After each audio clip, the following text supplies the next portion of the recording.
All right, what's up? We're here at the No Windy Sleeves podcast here. We have Shamar plays for the Minnesota Vikings. So we're just going to go over today, talk a little bit about his training, background, and kind of, what got him to the point that he's at. He's been training here at Fast Switch for a couple of years now, so we built a good relationship. So we just want to kind of get into some stuff and see where you're at. So why don't you kind of just walk us through a little bit of background, what you've been up to and what got you here?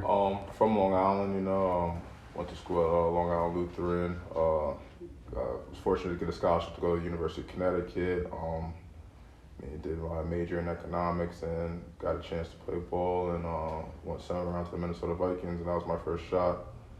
This is my 6th year, just finished my 6th year playing. Spent 1 year with Seattle and 5 years with Minnesota, but it's been a great experience so far, and I appreciate every moment I played in the NFL. So, been training here for a few years and started off with Briggs with my agent. He brought me down here to work with Jim Burke. Guys, he's a good guy. Great player for the Giants, and showed me a few things our first out here, and then been here ever since. Well, you say obviously you're living a dream that a lot of young football players strive to get to. Did you know growing up, like through high school, were you always the size you are? Was this something that you knew right away that you wanted to get to this point, or is it something that developed over time? For me, it was something that developed over time. I was always the big guy around, even when I was a little kid. Like, I first started off playing in my neighbor's backyard, playing football, and I was really bigger than everybody. So my neighbor's like, you might as well want to try playing football, and I started playing in like the 2nd grade for the Mini Old Cheese back in the day. And then I've always played football, but I was always like a basketball player too. So I played basketball, football my whole life. And actually, funny thing, I went to school to play high school to play basketball. I loved basketball, and I was always good at football. And then it just came out when UConn offered me the scholarship. I just went with football. Were you better at basketball in high school too, or you just thought that you could kind of excel? I was good at basketball in high school, but I always loved football and I always had a passion for it. But I just love playing like physical sports. So I tell you, I see so much. I didn't know with young athletes now we see. There's so many one-sport athletes now, and they're just playing football. They train year-round for football. They're in the gym, but as the kids as they start coming up, it's kind of a lost art that you play 3 sports, but that's what's going to make you the most athletic. So people are trying to get away from that right now, but I feel like people like yourself that were able to excel in basketball, track, football, do it all together. It's going to make you a better athlete. 100%. I always tell kids to don't specialize in sports. Yeah. Be more diverse, because different sports teach you different things, and you work different muscles, different movements, stuff like track, and I even play lacrosse and stuff like that. Like, you know what I'm saying? Like long pole midi. Yeah. Midi. Yeah. Shit. So just playing different sports gets you to do a lot of different things and gets your body not used to the same movement and same functionality every day. So I think that's key for younger athletes to play different sports. What when you were going through like the recruitment process, and was there something specific that stood out about UConn to kind of favored your style of play? What other schools were kind of in the mix? With UConn, they offered me my junior year, and with them it was a D1 program. That was the biggest thing for me. And on top of that, they were an up-and-coming program. They were, at the time, they were like a top, I would say 25 team when I was watching them play. So for me, it was going great to get that kind of exposure, something not so major, because I'll be completely out of my comfort zone knowing, like, being in New York, it's not the biggest football state. Yeah. So for me, being something that's close to home, something I felt comfortable with, great education, great program, it was key for me to go to UConn. What was, obviously, and they say at all college levels, if you play a college sport, you're usually the best player on your high school team. Mm-hmm. Then you get there and you're not necessarily right away the cream of the crop. You're not at the top. What was the biggest adjustment for you, whether it be from a training standpoint, nutrition, learning new schemes, new plays? What was the biggest or the hardest adjustment for you, when you first got there?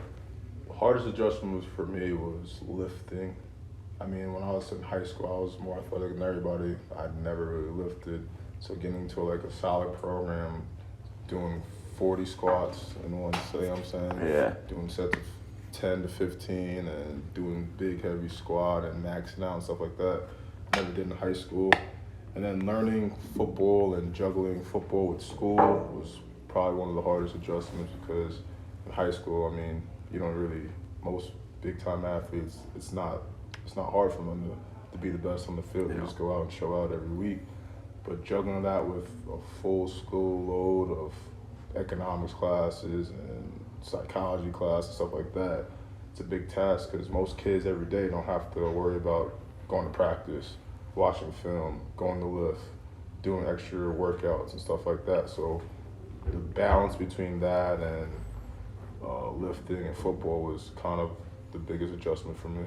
Did you, and I saw it when I was at different levels of collegiate strength coaching, freshmen that come in, they're freak athletes. Genetics, jump high, run fast, strong without even trying. Mm-hmm. When you were in high school, were you trained or prepared for what it was like, or was it kind of get through, do your 5x5 squats in high school, no real coaching technique or anything, and then as soon as you get there, it's just a whole different world when it comes to training? I lifted a little bit with, I used to go to the place Gridiron on Long Island. Yeah. I used to lift a little bit, and that's when I first started doing heavy squats and leg press and deadlifts and all that kind of stuff. But even then, it's a 30 to 45-minute workout. Yeah. College, you're doing 2-hour workouts. You're doing conditioning, then you gotta do legs. Or you do conditioning, then you gotta do upper body. And that kind of span of time, lifting for that many hours and winter workouts and stuff like that, I've never experienced that before. Yeah. So that's a whole new breed of lifting and training. Did you do a redshirt year or no? Yes, we did everything. We did all that. Okay. That's a big one to prepare your body to make that jump. Development, yeah. Redshirt was key, and I think that was my biggest jump between high school and college was that redshirt year, learning how to play football and learning the schemes and everything like that, and just learning how to manage my time and even learn how to lift. I feel like it's rare nowadays because that some of the guys and the athletes are so big and strong. Mm-hmm. It's rare that you see true freshmen go in anymore and play right away. I feel like the majority of people are doing red shirts because they need that year of development in the weight room, nutrition, learning the schemes. Yeah. So, and I know with that jump, the similar jump, I do want to kind of walk through your process of the thoughts, the feeling of getting drafted, but to kind of jump ahead for a second, what was the jump bigger from high school to college or college to the NFL when it comes to, comparing yourself body-wise, athletically, strength-wise to the guys? From high school to college was a bigger jump because you know what you have to do after 4 years or 5 years of college. That jump from the NFL just being more technically sound with what you do. Every guy is a great enough athlete to play at some point in college to be in the NFL. It just matters, can they play football and can they be trusted? So I think that's the biggest thing. That's the biggest jump, is being detail oriented, and from college to the NFL is all about the details. Yeah. Hand placement, craft, footwork, everything. It's all about that, and even position, knowing your assignment, alignment, everything like that is more key than anything in NFL than it is in college. Then that's definitely something that's lost for anybody that watches football at home. I always thought I knew a lot about football. As soon as I got into college strength conditioning for football, I realized that I knew nothing. I didn't play football in high school. And every little detail of your guys' hand placement is practiced over and over and over again, where everyone, when you're watching on TV, you just think it's a mad rush right to, a push drive or stuff like that. Yeah. So it's those little details get lost in the hours and the reps of extra work. People don't see, what it takes to get to that point. No doubt, and I think for just the repetition, the amount of repetition, a lot of people try to do a bunch of stuff just to get the work in. But if you're practicing bad habits, you're going to develop bad habits, and it's so hard to break those bad habits. So for me, it's the most important thing for me is to create good habits and work on those good habits all the time, over and over again. I know it's my phone number. Because when you tell somebody your phone number, you don't think about it. All right, you just blurt it out. That's how football is. You do it so many times, it's just habitual, over and over and over again, that it becomes part of you. It's muscle memory. So they say you get a lot of people working out for the gram now. It's if you don't post it on Instagram, did you even work out that day? No. You know what I'm saying? So it's they're doing all these reps, these crazy ladder drills because it looks cool. Yeah. How's that benefiting your craft or your position or the fine details? No doubt. And how does that transfer over to what you're doing? With football, how's that transferring over? So a lot of the stuff I do, I wanted to transfer over to what I do on the field, and that's the most important thing for me. I think with that being said, when you go to the different places to train and you're always learning It's like science. There's always new developments. There's always things that are propelling you to the next level. So finding what works best for you might be different than someone that plays the exact same position. Yeah. Some things just click differently to you. No And doubt. you may need more reps, less reps, however, but it's finding, and that's why I think for a lot of guys when they're away, finding a coach, that works well with them and can find those details for them. No doubt, no doubt. And I think for me too, the older I got playing football, it's kind of, I don't do the crazy workouts like I used to. I do football specific workouts now. I work on movement, I work on getting out and out of my stance, working on turning the angle, what angle I'm at. And when I lift, I usually do kind of like a neutral grip, mostly for a lot of things, 'cause that's where my punch is coming out of, Yeah. you know what I'm saying? A lot of my like explosive movements, I'm doing it through my hips, so I have that explosion when I'm giving somebody just a punch or giving an explosion of contact. So a lot of stuff I do now is not just squat 500 pounds, squat Yeah. 500 pounds. Like, it's good to have that strength, but I want to have explosive strength. So I'd rather just do chain squats or pause squats, Speed, yeah. control and speed and be able to explode. So a lot of the training I do now is more football specific. When I was younger, I try to lift as heavy as I can. Yeah, I don't think in as 3 fast years as I of can. you coming here, I've ever seen you just come and be like, Briggs, load it up. I don't think I've ever seen you do that. Well, we load up, but it's not to the point where I'm doing 600 pounds on back squat. Yeah. It's the point where I can explode, have control over my body, and be able to get out of stance real quick, or stop on a dime, or make quick movements. Because for me, that's the most important thing for my craft. Yeah. That's the most important thing for my skill set, and that's the most important thing for me to be a better football player and be a better teammate for everybody. Plus, you're making sure you don't hurt our feelings because we train really hard every day to not even be able to get close to what you're putting up. But we're kind of going off that. So 7th round, kind of walk me through that night of getting picked. The feeling. Did you know it was coming? I actually thought I was gonna get drafted a little higher. I know everybody says that, but I honestly thought I was gonna get drafted higher. But for me, it was just kind of proving everybody wrong. Like, 7th-round pick, you're basically a free agent. Yeah. So it's like they think you're just a camp body. Me, I was just trying to go out there, prove it wrong, and show them I could play football. And for me, my biggest thing was, if I'm gonna go all out and show everybody I could play ball, let me not mess up. So never be told the same thing more than once. Being detail oriented, making sure that my craft is okay, making sure I do the right drills, make sure I have the right technique, hand placement. If anything, I want to put on the ownership and the team to be like, this guy could play, but we don't have enough room on the roster for him. Yep. For me, I wanted everything. I want to put it all out on there. Like, I'm going to make this team, and I have no doubt in my mind, my physical ability, and my play is going to speak for itself. And that's what happened. And you took that and obviously turned it into a multi-year deal, and you're in a good spot. Had a really good year this past year.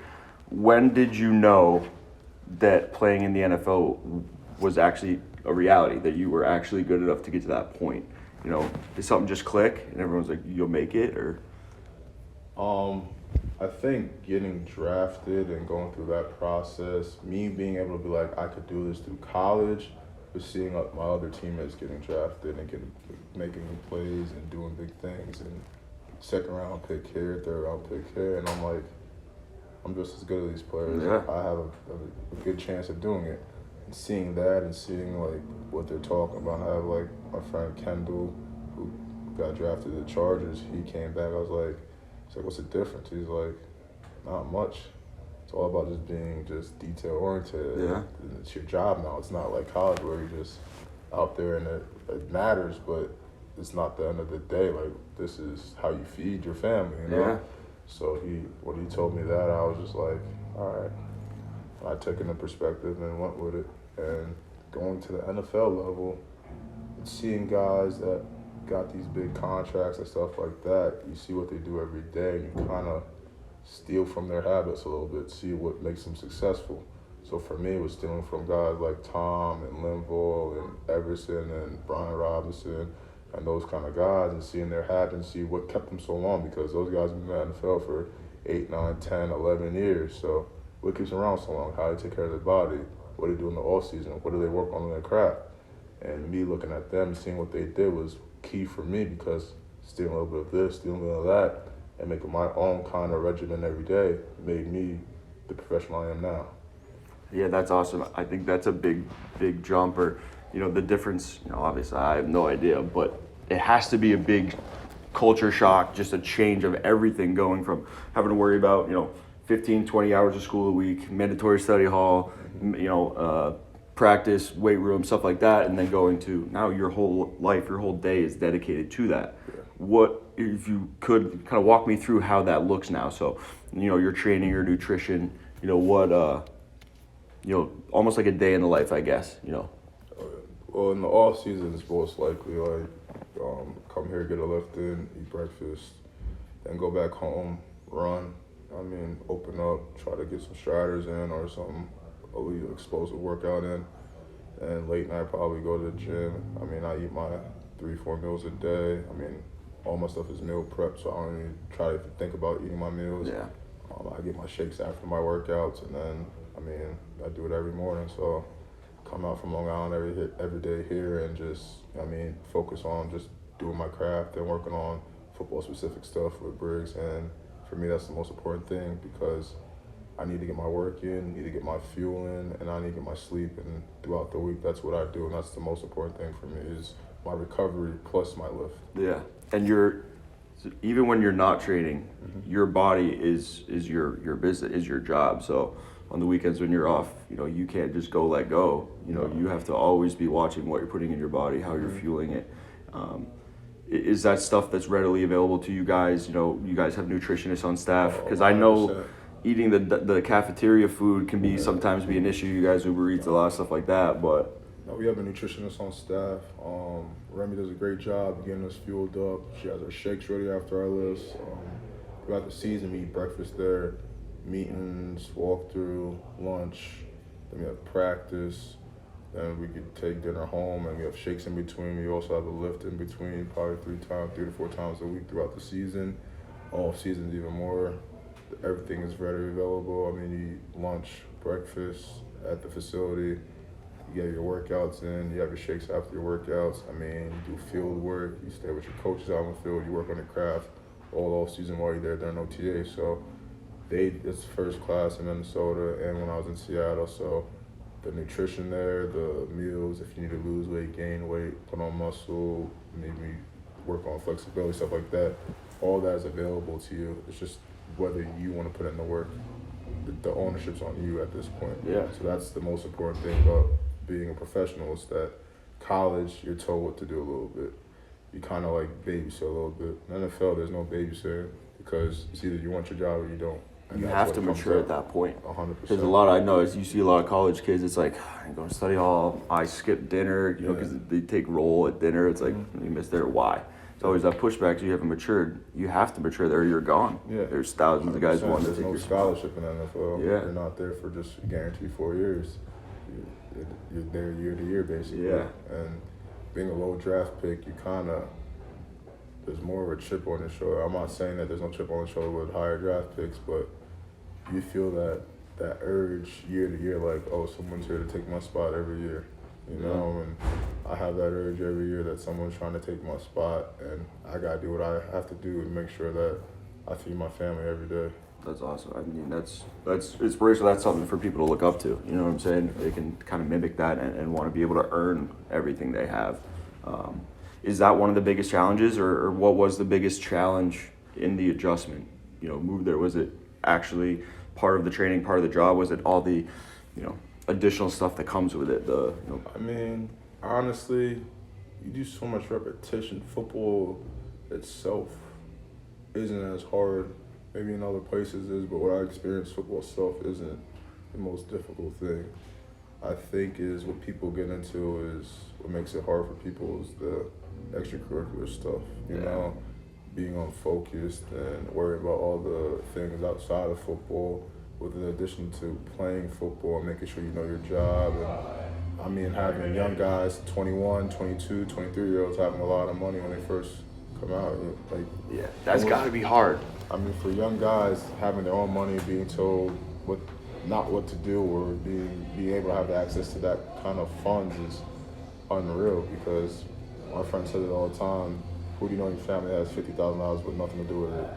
It's got to be hard. You go from being in college to most, I mean, everyone's in different situations. Most college kids don't have a ton of money sitting in the bank. You're not working. Yeah. You have someone telling your day is scheduled out. It's not optional. To then go, yeah, you don't have to go, but that's your job. You'll lose your job. Then to having a bunch, like you said, $50,000 with nothing to do with it, it can be, seems like it could be pretty challenging for people to. I mean, for younger guys, it's probably more challenging, but they also in the NFL have player engagement guys that kind of put the rookies through these programs saying how to spend money, what to do. So they guide you, but at the end of the day, it's your decision to do what you want to do. If you want to spend $50K on a chain, that's your decision. Yeah. But also, if you want to put $50K into your body, that's another decision. Yeah. Depends what you want to do with it.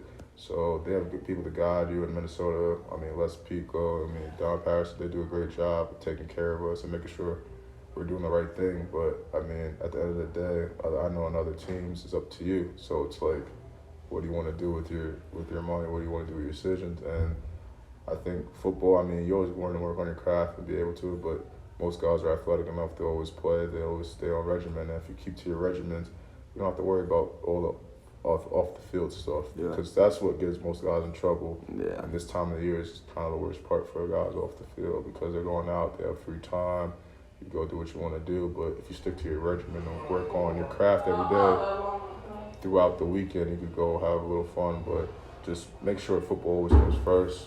It'll take care of everything. Do you, you know, when it comes to that, you talked about extracurriculars. I know we've had a bunch of conversations in here, you know, post-training and stuff, talk about, you know, looking for what you want to do when you're done. Is there stuff that you do now to keep yourself, I mean, you don't have a ton of free time, occupied in the season? Do you have any, you know, extracurricular things, investments, small business, stuff like that you're in right now? Or is that, or do you have your eyes on stuff when you're done? Not yet. I have been, I mean, doing a little bit more reading, doing a little more researching. I'm soon probably going to start taking classes next off-season, stuff like that, to get in more of the financial field, maybe real estate, stuff like that. Nice.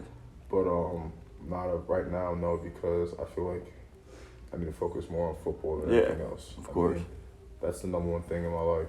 That's the number one thing that keeps food on my table. That's the number one thing that feeds my family. So I think for me, if I focus on football, all the other stuff will come.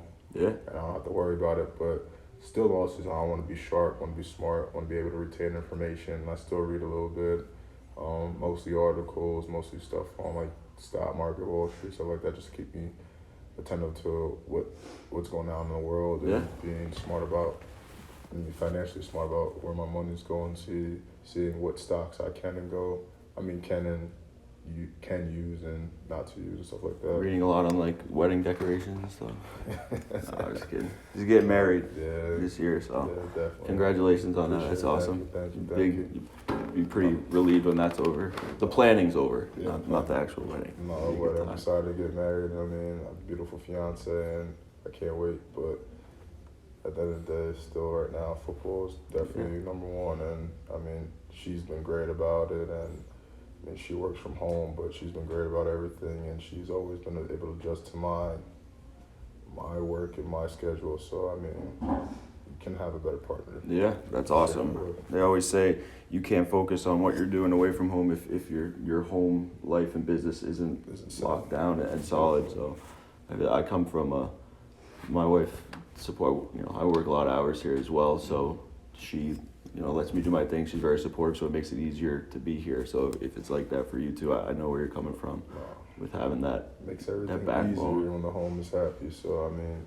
she holds it down for me, and that's the biggest thing for me, is having someone that I could share everything with and be happy with and enjoy even this lifestyle that I'm fortunate to have. Oh yeah, I know. Every time, I mean, like I said, you've been coming here 2-3 years now. Every time we have a conversation, I mean, you know, I always leave the room saying you have a really good head on your shoulders, and you are someone that younger, you know, guys coming up through the NFL, you know, you seem like someone that would be in a position of mentorship, mentoring these young guys coming up, because you don't, you know, from the conversations we've had, you don't make the wrong decisions when you're not here. You have your shit together and planned out, and I think that's super important, because that's what allowed you, like you said, get to that spot, coming from the 7th round where people doubted you, to signing a multi-year deal and being able to excel with that. If you had one piece of advice to give either young NFL, first year guys or guys that are in high school or college right now trying or dreaming to get to the NFL, if you had one of the most beneficial advice, what would that be? I probably have a couple things. One is be able to overcome adversity. I think throughout anything in life, throughout football, there's always a point where something's not going to go your way, and you have to expect something not to go your way. And you have to figure out on the fly, how do I overcome the situation, or how do I make this adjustment? So even like with football, going into halftime, we talk about different adjustments.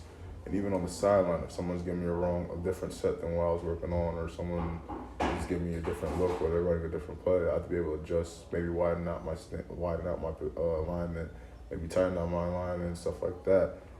And my next thing is probably being comfortable being uncomfortable. You have to understand that, similar to overcoming adversity, you have to understand that a lot of times you're not going to be put in the best position. And a lot of times in football, you're put in the worst position possible. But being calm and collective during those situations and being able to work your way through it is key in any point in life. Yeah. Any point in life. If you're in a bad situation and you start freaking out, that's the worst thing you can do. So you gather your thoughts, be able to adjust to what you need to do, and being uncomfortable all the time, being uncomfortable makes you successful in any situation. You probably have learned more valuable or have learned so many life lessons from your time in the NFL that when you leave, it's going to benefit you more so than a lot of other, lessons could have taught you, because it's challenging. It's day to day. There's no, like you said, there's no set. You eat what you kill, essentially. Mm-hmm. So you're taking that mentality when you're done, and all those lessons that you learned. So you have to be a sponge. You have to be coachable. I always say, if you're coachable, you have a shot in anything. 100%. If you are not coachable, it does not matter if you are the most talented player on the field. If you're not coachable, you're gonna peak out. You're gonna hit your ceiling. Some sooner or later, it's just athletic ability or just the way you can move. But a lot of times, if you're not coachable, you're not able to respond and react and take constructive criticism. Basically, you're gonna get eaten up in this world, especially in this kind of area in New York, Jersey area. It's a fast world, so you need to be able to understand, respond quick, and know how to move properly. Because moving just to move it makes no sense, because you're wasting money and time, and those are the two most valuable things, even in this area, is money and time. You can't take those back. So even around here, I think being able to move properly and move very functionally is key in any business. Yeah, of course. Well, I appreciate your time coming out, man. I know that you're up here a bunch. I love sitting down with you, hearing your story. I know there's a ton of other stuff that we can get into, but you're a busy guy, so we'll let you go. But we're going to be going live a couple other times, so if you have any questions or if there's anything that you want to speak of and get a little bit deeper into detail, let us know. And Shamar said that he'd love to come on and talk to you guys a little bit. So whatever you guys have, let us know. Fill your sleeves. Let's go. Thank you, brother. Appreciate you, man. Thank you.